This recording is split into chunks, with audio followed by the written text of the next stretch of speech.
I thought I was going to really enjoy this class, but it's kind of frustrating. Okay, guys, we're going to jump back into this. A couple things I want to show you really quickly. And like I said, we're going to work on a real image here to get some of that experience and reasoning behind why I think this is so important. So I want to show you something here really quickly. So where you choose to put your points down becomes critical. And the thing that I try to tell people all the time is that the tool is really designed to do corners really well and to do curves really well. The straight line part of it, you don't need to worry so much about, but so that has an impact on where you put your points. And what I mean by that is this: if you were to say, if I always call it hills and valleys. So if we think about this is a hill, this is a valley, this is a hill again. What you're looking to do is you want to put your point right here on the edge of the mountain and this edge of the mountain, and let the tool build this curve. You don't want to put your tool here on this sort of like edge of the mountain and then something right at the peak, because then you defeat the whole power of the tool. This would actually be much more complicated to pull off and to be a smooth circular transition. By the same token, if you have a point here on the side and a point here on the side, it allows you to describe this part really well right here. Does that make sense, what we're talking about? So I'm constantly looking for hills and valleys, and you want your points on the sides of the mountain, not on the valley, not in the valley, and not at the top of the hill. It's always let the tool do what its tool is really designed to do. Make sense? Okay, so we can close this image up. You don't need to save that one. You can close the Viacom up. You don't need to save that one. The one last image that we are really going to work on, so go back into your session number 4. There is an image in here. It starts with an M_7027. It's a picture of a girl in Tribeca. And if you can open that part up, we're going to actually work on this. If it comes into Photoshop like this, this is fine. You can simply open this as an object. That part isn't going to matter. Paths don't care whether it's a smart object or not. I am going to double click on the hand. So when I take a look at this, what I'm actually going to do, I want to knock the girl out. That's basically what I want to do. Now, depending, we might be able to do this with the select subject tool or the select and mask space, whatever. But this again is one of those cases where all the time that you spend using the automated tools to do this kind of work, if you simply did a path selection of this, it would be faster. And it would be more precise. So that's what we're ultimately going to do. So I want you to hold off for just a second. I'm going to start first and just show you a couple of tricks, because there's one last thing about doing paths that I want to show you. And then I want you guys to go ahead and do it. And this will be what we hopefully, I've got one other thing I want to show you after this if we get time, but I want to get through this one here really quickly. So the first thing I'm going to say is that we just accept the fact that the path is not going to be able to select this girl's hair. But the edge of her, the rest of her, I think it's going to do a pretty good job of. So to start, I'm going to go immediately to the pasteboard, because I can see that the path has actually got to go down below. Her skirt comes all the way down to the edge of this picture. So without being on the pasteboard, there's no way I can actually get the path to actually do that unless I'm so precisely perfect, but that's never going to happen. So I'm going to hit the F key once. It puts it on the pasteboard, and then I can use the hand just to scooch up a little bit. Hold down the space bar and the command key, or space and control, and that gives you the temporary zoom tool. And I'm going to come in onto this edge right here. Now you'll see on the edge right here, so I'm on the lower edge. I'm starting with her skirt, the left side of her skirt. That's where I'm actually going to start with this width. So I'm going to draw a path, and let's say, for instance, that I'm not really good. Oh, by the way, I wanted to tell you this right now, because this is actually true. There are factories in India the size of this building, full of people that do nothing but generate paths. That's what they do all day long. All day long. That's how important this stuff is. If you're a car designer, you send them pictures of your car, they do a path of every single element of that car. It's not just the fenders and the wheels and the tires. It's the bolts. It's the shadows. It's the highlights. It's like you will get a file back of your car with hundreds of thousands of paths on it. Because that's how important this is. This is how precise selection that you can actually make. So I shouldn't have told you this until after this week, because you guys can actually find a place in India that you send them your homework file, they'll do it for you, and they charge like 6 cents a path or something like that. I mean, it's like, yeah, don't do that. So at any rate, back to this. If I need to make a mistake on this, so I'm going to say that my path work is perfect, but if I needed to make a mistake on this, so I'm going to hit the P key, and I'm going to start right here, and I'm going to start my path up here, and I'm going to actually cut off part of the skirt. And then I'm just going to finish the path like that. Is this better? If I have to make a mistake, is it better for me to lose part of the skirt or keep part of the background? Okay, watch what happens. This is going to be what you guys decided to do. Hang on one second. I'm going to make a copy of this guy really quick.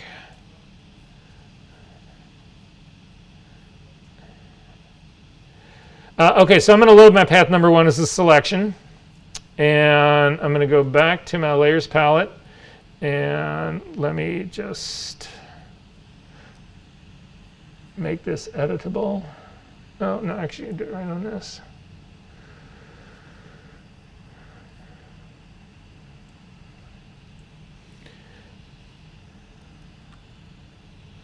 So that's my selection. I'll put this on white. Hang on one second.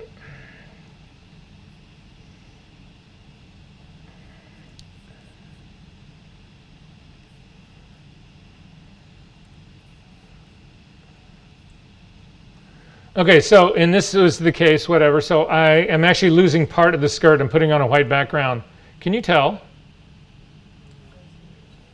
No, you can't tell, right?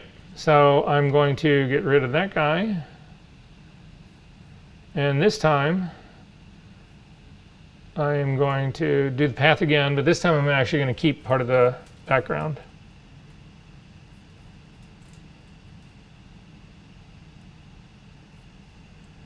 Load that as a selection.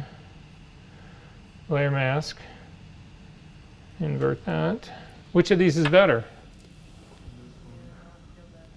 Say what? No background. Exactly. If you lose part of the subject, nobody knows. But if you keep part of the background, you've defeated the whole purpose. That's not knocked out. That's useless to me. Right? So in thinking about this, if you've got to err on one side, sacrifice part of the subject because no one will ever know it's not there. But if you keep part of the background, people can't not know it. Are we good on this? All right, let me get rid of this. Go back to my very beginning. Okay, so I'm going to start here, P key. I want to show you one last trick, and then we'll actually be off to the races. So I'm going to start down here at the bottom. I'm going to click, and I'm going to come up here. And you would think that this is a straight line, and it pretty much is a straight line. However, very few straight lines, perfectly straight lines, exist in nature. So my suggestion to make your path work look slightly more organic is you put just the smallest bend in it. So watch what I do really quickly. I'm going to come up on this side. I'm going to click, and I'm going to drag in the direction that I'm going. And I'm putting just a little twist in it, a little bit twist to, I'm not going to put that much in it, but just a little twist in it to sort of keep it going like that. That's the first trick. The second trick is you'll see the arrow, the handle that I pulled out is still right on the path. If that happens, you don't need to get rid of the second angle, or the second handle. So watch, I'm going to actually, let me zoom in a little bit on this so you guys can sort of see this a little bit better. So instead of coming back, holding down the Option key and getting rid of that, I can continue on my way because this path is still going in that direction. Again, I'm just holding down the space bar to keep climbing up, and I'm continuing to do this part. And this part will work really well until I get to here. When I get to here, your temptation is going to be to continue the line to finish the skirt. The problem is that this area that represents the background behind her hand, that's like the inside of the donut O. You need to stay on the outside of this image first and complete the entire thing around the outside of her body. Then you come back and you do this as a separate thing, just like you did the center of the O. Does that make sense to everyone? Then finally, so I'm here at this point right here, again, I got rid of the second handle so that I can move in another direction. So I'm going to start going in this direction, and again, I don't need to get rid of that second handle as long as my line, my extension lines, those handle lines are running right along the same direction as the path. It will work fine. So I'm going to click and drag out a little bit more. The last thing, a lot of people would say, oh, this is where your two fingers meet. That's a perfect corner. It's not. If you look at the space between two of your fingers, there's a scoop in there. You need to create that scoop in here. So I'm going to click just on the other side and pull the scoop down into there. But now you can see that the handle that I pulled out is no longer running along that finger line. So I have to hold down the Option key, click to get rid of that handle, and start over again and continue my way up. Again, I'm at this point right now. This is a mountain or a valley, depending on your point of view. So simply come straight across and pull this out to get the shape of the top. Let the pen tool do what it's doing. But again, now my control handle is going, it's not following my path anymore, so I need to get rid of the second handle, and I'm going to do that same trick again to get that space in, and then finally come over again. I'm doing fine here. If you get to something like the thumbnail right here, you need to stop. People would be tempted to just lop that thumbnail off because it's easier than actually drawing the path. That's what makes the difference in a $9 an hour retoucher and a $2,000 a day retoucher is right there. So I need you guys to outline this figure. When you get, last thing I'll tell you, and then we're all just going to work on this together. When you get up to this part right here, stop. Right, see where her the top of her lapel goes and starts going into hair. At that stage of the game, stop there. We're going to go straight across to the other side. We'll deal with the hair in a completely different way. But I need you guys to actually outline the girl with a pen tool right now.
So really quickly, I need everybody to look at my screen really fast. I just want to show you where you're heading.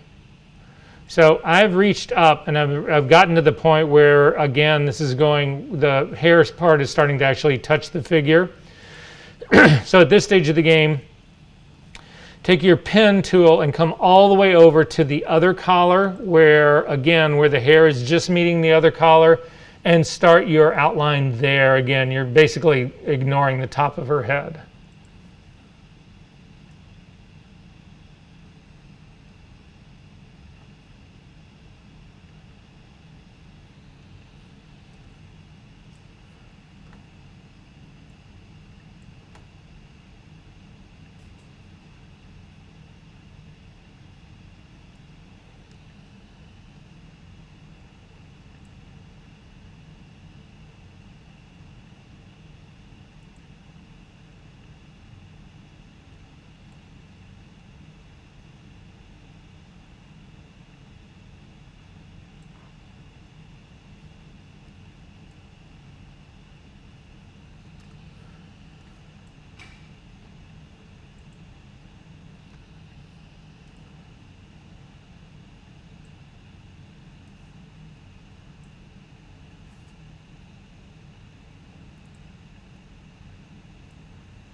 One last thing, take a look at my screen again really quickly. So this is where I'm in right now.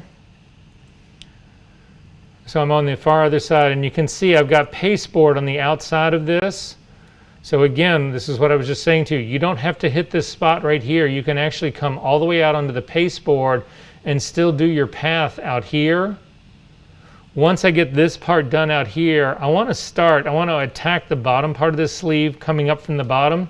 Just throw points down here. It doesn't matter. This part doesn't matter on the outside. Photoshop will understand what's going on, and that way I can pick up my path again. So this is what I just did, just to get around so that I could start again from a good, sort of a good vantage point.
How are we doing?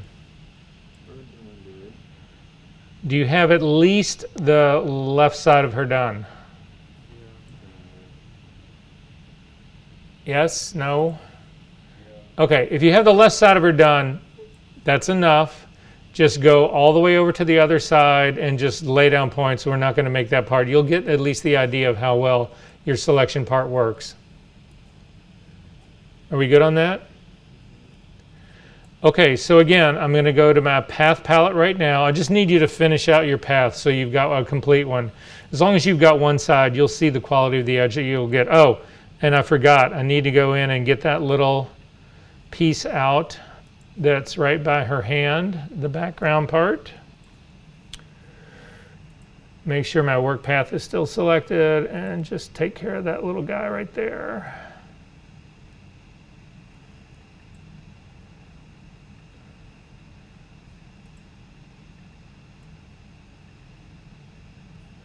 Okay, go to your path palette, and right now we have a huge liability. You just spent all this time doing it, and it's still a work path, which is a temporary thing. So I'm going to double click on the work path and name it body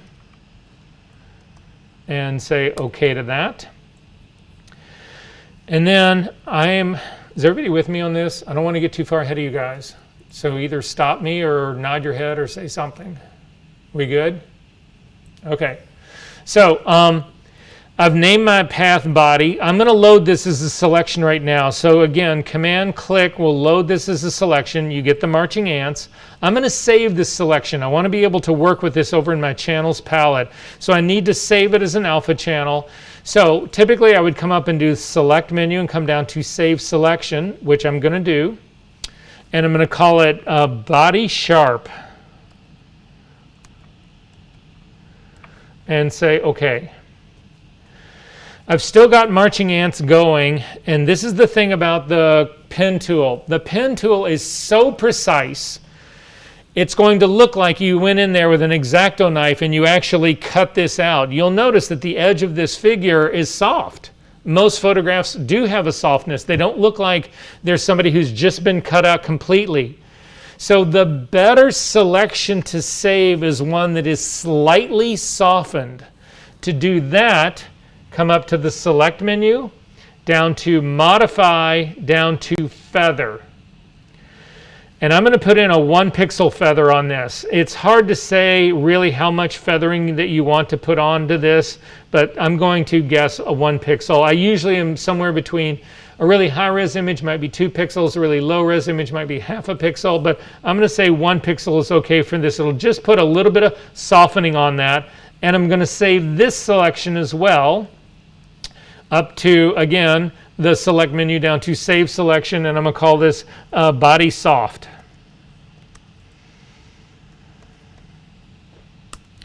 And say okay to that. Command D to deselect. So what is the difference in these two? If you zoom in and click on body sharp, you'll actually see the quality of the edge of body sharp, and you can see it's very precise, but it's also very, very, very sharp. If you click on body soft now, you will actually see there is a softening of that edge a little bit. It's not quite as tack as the other one was. Now, in this case, I'm going to zoom in a little bit more so you can really see it. This is body sharp right here, really sharp edge, body soft right here, a little bit softer here. For this image, I'm almost tempted to say we need a little bit more softening, so there's no reason I can't do that. I'm going to go back to my path layer, command click to load this as a selection, up to the select menu, down to modify, over to feather, and let's bump this to 2 pixels and say okay.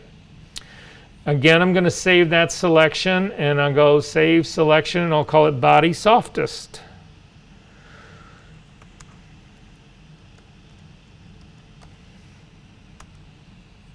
And then we'll take a look at him. Command D to deselect. So this is body softest, that's body soft, and this is body sharp. Body sharp is way too sharp. I'm going to go with body softest. I think it matches the sort of focus of this picture just a little bit better. So I'm going to double click on the hand, and you'll see that we've actually got the body, but we have no head. So we need to build the head. We need to do that part. You cannot do that with the pen tool. That's got to be done with luminosity, which is what we did last week. So this will give us a chance to go over that part again really fast. So that's what we're going to do. Okay, so I'm going to go back to my layers. I'm going to look at my layers here. I'm going to go up to the top and look at my red. Again, I'm looking for a mask already to start with. I need contrast between her background and her hair. So this is what my red channel looks like, not that great. The green channel gets a darker background, still relatively light hair. And then finally the blue actually gets a lighter background. So the green for me has the most contrast. So I'm going to duplicate the green background. I'm going to call this head temp knockout.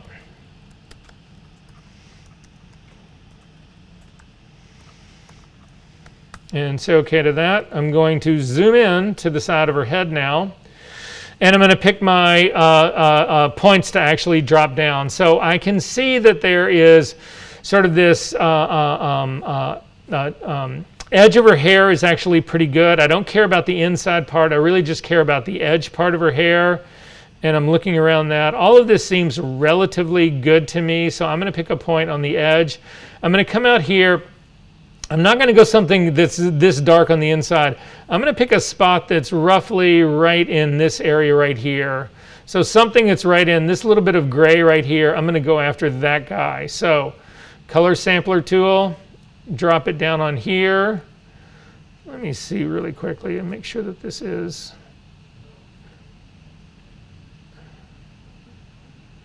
Actually, no, I'm going to stick with what I got. Okay, so the color temp knock part, and then again, I've got a spot that's on this background. It looks like a part of the window edge. It's a lighter gray. I'm going to drop a point down there. I'm going to change both of my point readouts to give me RGB values, my 1 and my 2 points. I've got a 230 on the hair. I've got an 89 on the background. You should be somewhat close to that.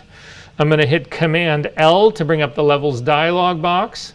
I'm going to drag the shadow point first till I'm looking for these 89s or whatever the point on the background is to get to black.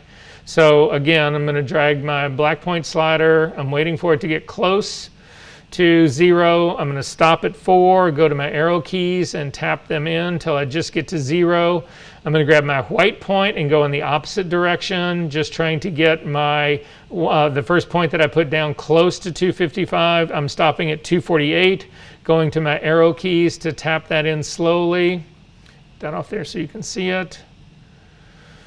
5. And before, again, I say OK to this, I'm going to back out and just take a look at what's really going on. Use your preview button to turn this on and off. How much of the feathery hair are we losing? We're actually keeping a pretty good part of it, so I'm going to say OK to that. I like the way this looks. I'm going to hit the B key to get a brush. I'm going to keep it a relatively sort of a mid-hard brush. I want some control, but I don't want it to seem like a perfectly sharp edge brush. I'm going to change my blending mode to overlay to sort of protect these areas. White is my foreground color. I'm going to hit the X key to get black. And I'm just going to try and fix some of the little parts that are right around her or right around the hair part. There's not too much to worry about. There's a little bit of the background right here. You can paint around to keep a couple of the hair guys in there, but we're pretty close in this. The one spot that I'm going to have a problem with is this triangle thing that looks like it's coming right out of the top of her head. To do that, I'm going to actually make my brush completely soft. And I'm going to probably drop my opacity down to 50%. And I'm going to do this repeatedly. So I'm going to click and drag out, click and drag out, click and drag out, click and drag out, click and drag out. Wish I had brought my tablet today. Click and drag out. And I'm going to keep building this. Even if I lose some of the hairs in there, it won't be the end of the world. Nobody will know. But I'm going to go ahead and clean all of this part out. And that's actually done a pretty good job of that part. So I'm going to leave that part like it is. I'm going to back out now a little bit and just clean up around this just a little touch more. So opacity all the way back up, a normal brush, a completely hard brush. Black is my background color. I just want to buy myself some space around here. Make my brush a little bit bigger using my bracket keys and just give myself a little bit more room around this. It doesn't need to be perfect, but it would be better if I got the rest of that. Now I need to do the opposite. I need to actually fix her face and her hair. I'm going to hit the X key. As long as I'm staying inside of the lines, avoid the edges. You can actually paint this with a white brush to get all of this part out. We'll fix the edges in just a second. Stay away from the edges. Those are a little too dicey to go after. I need to make sure that I get down onto the sweater part of it all and her neck. Then I'm going to zoom back in to get these little edges, like her nose is right here, her lips are right here. I'm going to go back to an overlay brush. Again, it'll protect this part. I'm going to make my brush a little bit softer, maybe 50%. And then I'm going to just tap here a couple of times to finish up that part. That part ends up being good. Where her collar is right here, that's the only place I really need to get to be white. So I'm going to go back to a normal brush, make sure it's completely hard, and simply tap right there. That'll get me that gets me back where I need to be. And I got to do the same thing on the other side. I'm just going to tap right there. Then back to overlay just to finish up this edge on the side really quickly. That edge and that edge, and this is about all I need to do. So I've got her head completely white in this, and now I need to put this onto her body, onto the softest body. How do I get this head onto this body? How do I put those two together?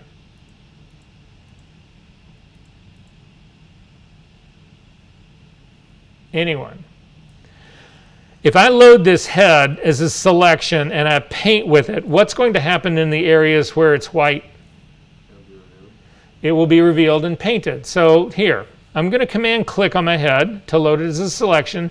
I'm going to add just a blank layer so you guys can see what it is I'm talking about.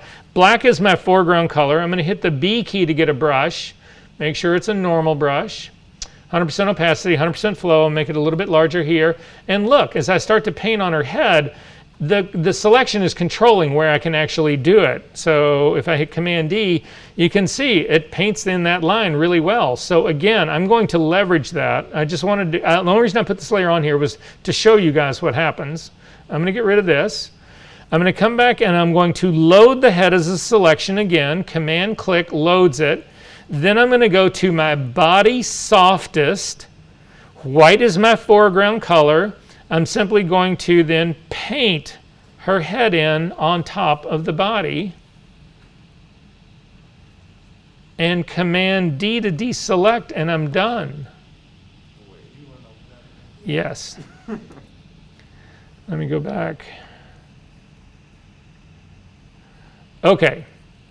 So I've got the body softest thing right here that I'm looking at. I'll zip back out just a little bit, sorry. So this is the body softest. This is the thing that we made using our pen selection tool, right? We loaded it as a selection, we feathered it to make it a little bit softer, and we saved it. So again, it's because it is a selection saved. Where it is white is going to be concealed. White is going to be revealed, black is going to be concealed. I need to add this on, I need to add the head onto it. If you look at the head, if I load this head as a selection, anywhere where it's white will be fully selected, meaning I can paint in that area. Anywhere that's black, this area that's around here is protected. I can't paint in that area. It's being masked out. Masks and selections are interchangeable. Make sense? So I'm going to command click to load the head as a selection. I've got an active selection going right now. If I go to my body softest, I'm going to grab, I've got a white brush right now. Look at this. Look at my screen. I'm dragging it right now. I'm trying to paint. You'll see the only time it was able to paint was when I got down here in my mask, which was the street. As long as I stayed in this black and white area, the black of this selection was protecting it. The white was allowing me to put that paint down. So I'm going to go back into here. I've got my selection loaded. So now all I need to do is, again, I've got a white brush, normal blending mode, normal opacity. I'm simply going to paint around the edge of this to fill all of that selection in, and then simply cut across like this. And I've painted it all in, Command D to deselect, and I've got the pen tool selection plus the luminosity selection made using our channel trick. Does this make sense to everyone? Finally, let's see what we can do with it. I'm going to load this. By the head temp, you can throw it away. That's why I call it temp. It's done its work. I'm going to command click to load this as a selection, and I'm going to come back into my image right now. And we're going to try, this is not all necessarily about compositing. This is about other tricks as well. I'm going to add a black and white adjustment layer. And you'll notice she goes black and white and the background is in full color. Now that doesn't do much for me, so I'm going to invert this. I now have a colored girl on girl who is in color against a black and white background. And I think that that's sort of interesting on a little bit of a note, but I want her to pop a little bit more. So I'm going to come back and I'm going to load the softest line again. I've loaded that as a selection. I'm going to add a curve on top of this.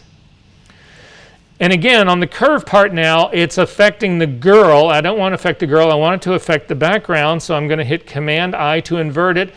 And instead of screwing around with any of these curve points or any of that kind of stuff, I'm simply going to change the blending mode of this curve to multiply. And it makes it darker. Now she's heading more, the background is sort of more into, nighttime kind of vibe. If it's too strong an effect for you, grab the opacity slider of that layer and drag it back till you can get it to be the place that you want it to be. Is this making sense, you guys? And look at the edge.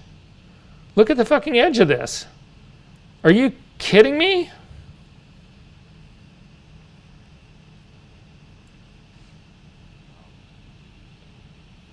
Meanwhile, the people who actually went in with select subject would still be fucking around with a brush trying to get this to be right. And well, the hair certainly sucks. That didn't work, so I don't know how I'm going to fix that. And then it just goes on and on and on and on and on. Are we good on this part? And we can do other things. We'll really see how well all of this actually worked right now. I'm going to turn both of those off. Let's go ahead and just do a one for the mask itself. So I'm just going to load it one last time. I'm going to put it on the smart object as a layer mask. And I'm going to add a solid color adjustment. And let's do a midnight blue-ish something. And this is the girl in this midnight bluish background. But still, look at the quality of the knockout. It's insane. Questions about this? My background's red. Your background is red? Yeah, I don't know. Okay, no, I'll tell you why it's red. So this happens quite a bit. If you have the eyeball turned on, the eyeball turned on is trying to show you where your mask is.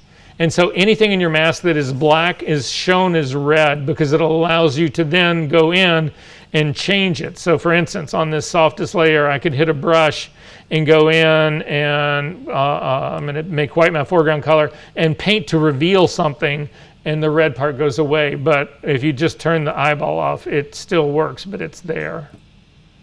So a lot of times that'll happen. Okay, so for your homework, if we take a quick look at this, and then we are done. And we're actually pretty well, I don't want to jinx ourselves, but we're pretty well caught up. There is a figure here of a girl standing against, she's on a photo set. Let's start with the Coca-Cola one. There's a Coca-Cola logo right here. I'm going to just open it up so you can see it. It's a Coca-Cola logo. You need to outline this with a path and save it. And then the girl that I just showed you, let me show you another one really quick first. This is a girl profile. You're also to use a path to actually separate her from the background. And once you get her separated from the background, there's a metal background in here. You put the profile on this metal background.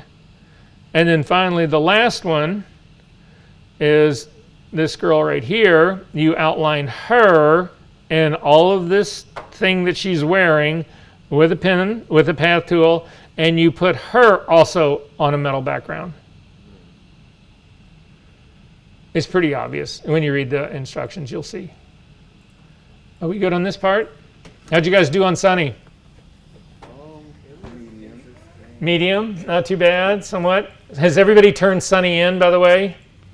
Okay, so again, make sure, are there any questions about how to submit homework? Okay, so make sure you get Sunny in, and I'll see you guys next week.